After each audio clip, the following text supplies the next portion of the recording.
आणि ही खंत जी त्यांना जाणवते ना स्वतःच्या कमजोरीबाबतची, पराभव समोर दिसत असल्यानंतर खापर कोणाशी वरती फोडायचं, ते कीर्तिकरांवरती.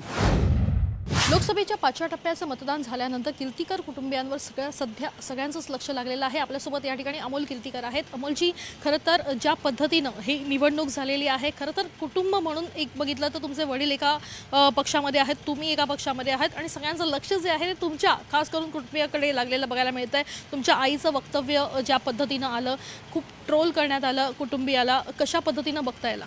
बघा कसं आहे की मला असं वाटतं महाराष्ट्राची एक राजकीय संस्कृती आहे, राजकीय परंपरा आहे, ती कुठेतरी गेल्या दीड वर्षापूर्वी मोडीत निघाली की काय असं वातावरण संपूर्ण महाराष्ट्रामध्ये या ठिकाणी झालेलं आहे.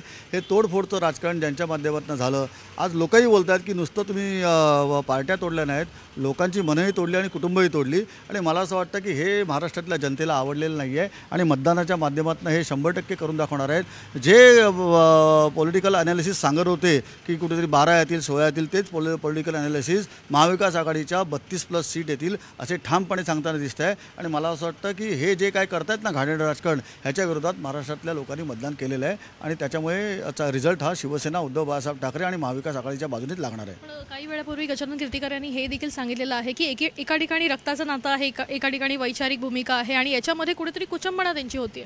बघा कसं आहे की शेवटी आपल्याला जेव्हा निर्णय घ्यायचा असतो ना तेव्हा थोडीशी कुचंबणा होतच असते, द्विधामनस्थिती होतच असते. परंतु ते वडील म्हणून नक्कीच 100% त्यांचा आशीर्वाद हा माझ्यासाठी होता, माझ्यासाठी आहे आणि माझ्यासाठी राहणार आहे. माझा काय त्यांनी एकही दिवस प्रचार केलेला नाही किंवा त्या प्रचारामध्ये मला त्यांनी वैयक्तिकरित्या कुठेही मदत केलेली नाही आहे.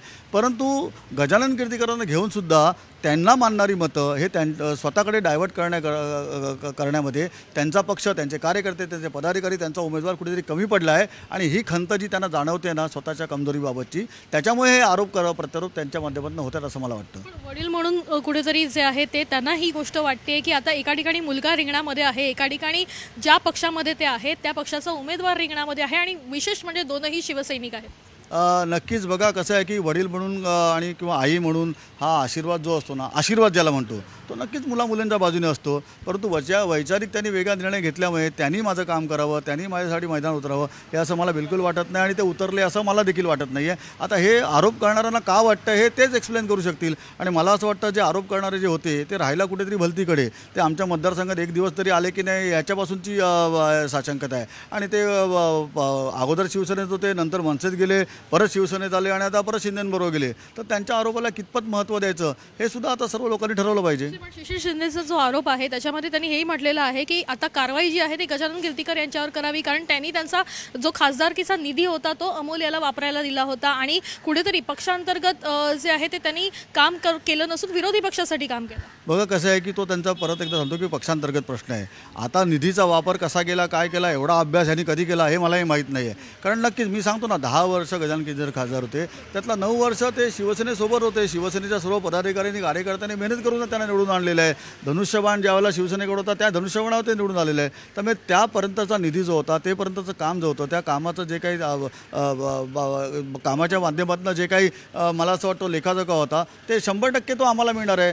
गेल्या वर्षभरामध्ये त्यांनी पक्ष बदलल्यानंतर त्याच्यानंतर आम्ही कामही केली नाहीत आणि मला असं वाटतं की ते कामाचं क्रेडिट आम्हाला मिळायला नको पाहिजे.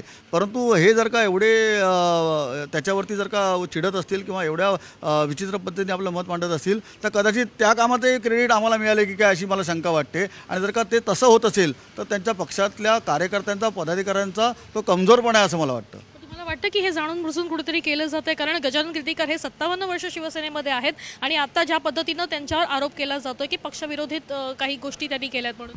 बघा कसं आहे की शेवटी पराभव समोर दिसत असल्यानंतर खापर कोणाशी वरती फोडायचं, ते कीर्तिकरांवरती. असं कदाचित त्यांच्या पक्ष नेतृत्वाला वाटत असेल म्हणून कोणातरी पुढे करायचं आणि त्यांच्या माध्यमातून आरोप करायचे असं वाटत असेल. बघा जो माणूस निवडून येण्याच्या दृष्टीने सक्षम असतो, त्याला खात्री असते ना, तो अशा पद्धतीच्या विचारामध्ये किंवा अशा पद्धतीच्या आरोप प्रत्यारोपामध्ये जातच नाही.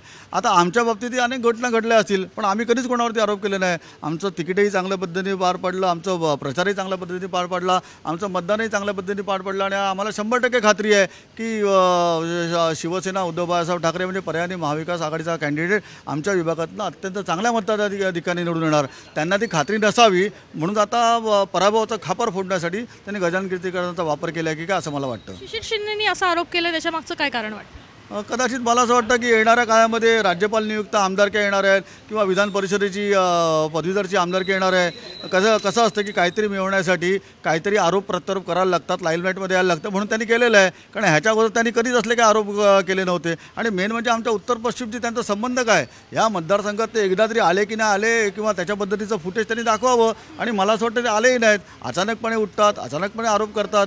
म्हणजे काहीतरी बोलायचं आणि त्याच्यातनं काहीतरी मिळवायचं असा त्याच्या पाठीमागे उद्देश आहे. तो त्यांच्या पक्ष नेतृत्वाने तो समजून घ्यावा आणि त्या पद्धतीने त्यांच्यावरती कारवाई करायला पाहिजे. शेवटचे दोन प्रश्न.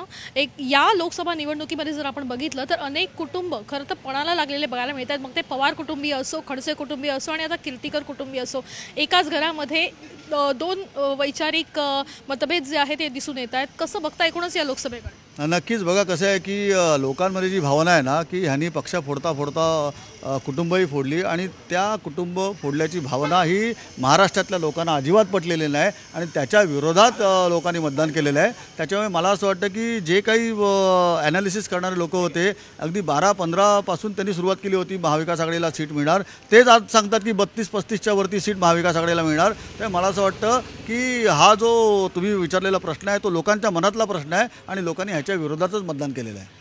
अमोलजी, एक शेवटचा प्रश्न विचारते. 4 तारखेला जर अमोल कीर्तीकर विजयी झाले तर बाप म्हणून आनंद वाटेल असं वक्तव्य गजानन कीर्तीकर यांनी केलं. 100% वडील म्हणून प्रत्येकाला आनंद वाटत असतो. काही नाही, आता मला असं वाटतं की त्यांची जी मुलं आहेत ती पण कुठे ना कुठेतरी त्यांच्या पक्षातनं किंवा इतर काही पक्षातनं निवडणूक लढत आहेत. बघा, आई वडिलांचा आशीर्वाद हा ज्याला महाराष्ट्राची संस्कृती कळते, ज्याला हिंदू धर्म कळतो, त्यांना एवढं तर नक्की माहिती पाहिजे की आई वडिलांचा आशीर्वाद काही असेल तरी आपला मुलाप्रती आणि मुलीप्रतीच असतो. आणि हे जर का कळत नसेल तर त्यांना महाराष्ट्र धर्मही कळला नाही आणि त्यांना हिंदू धर्मही कळला नाही. नक्की धन्यवाद आमच्याशी बातचीत केल्याबद्दल. तर एकूण जर बघितलं तर अमोल कीर्तीकर यांनी एक महत्त्वाचं वक्तव्य केलेलं आहे. कारण यंदाची लोकसभा निवडणूक जी आहे ती अनेक कुटुंबियांसाठी महत्त्वाची ठरली. अनेक कुटुंबीय जी आहेत ती पणाला लागलेली आहेत आणि त्याच्या विरोधात जे आहे ते यावेळेस महाराष्ट्रातल्या जनतेनं मतदान केलेलं आहे. आणि नक्कीच यंदा जे आहे तो निकाल वेगळा लागू शकतो असं विश्वास त्यांनी व्यक्त केलेला आहे. याशिवाय आई वडिलांचा आशीर्वाद हा प्रत्येक मुलाच्या मागे असतो. त्यामुळे गजानन कीर्तीकर यांचा आशीर्वाद माझ्या मागे आहेच, पण त्यांची भूमिका जी आहे ती वेगळी आहे असं स्पष्टीकरण देखील अमोल कीर्तीकर यांनी दिलंय. कॅमेरापासून अरविंद सह वैदेही काणेकर, साम टीव्ही न्यूज, मुंबई. देश विदेशातील प्रत्येक घडामोडींचे लाईव्ह अपडेट मिळवण्यासाठी आता साम टीव्हीच्या सर्व सोशल मीडिया प्लॅटफॉर्मला लाईक, फॉलो आणि सबस्क्राईब करा. तसंच सर्व नोटिफिकेशनसाठी बेल आयकॉन प्रेस करायला विसरू नका.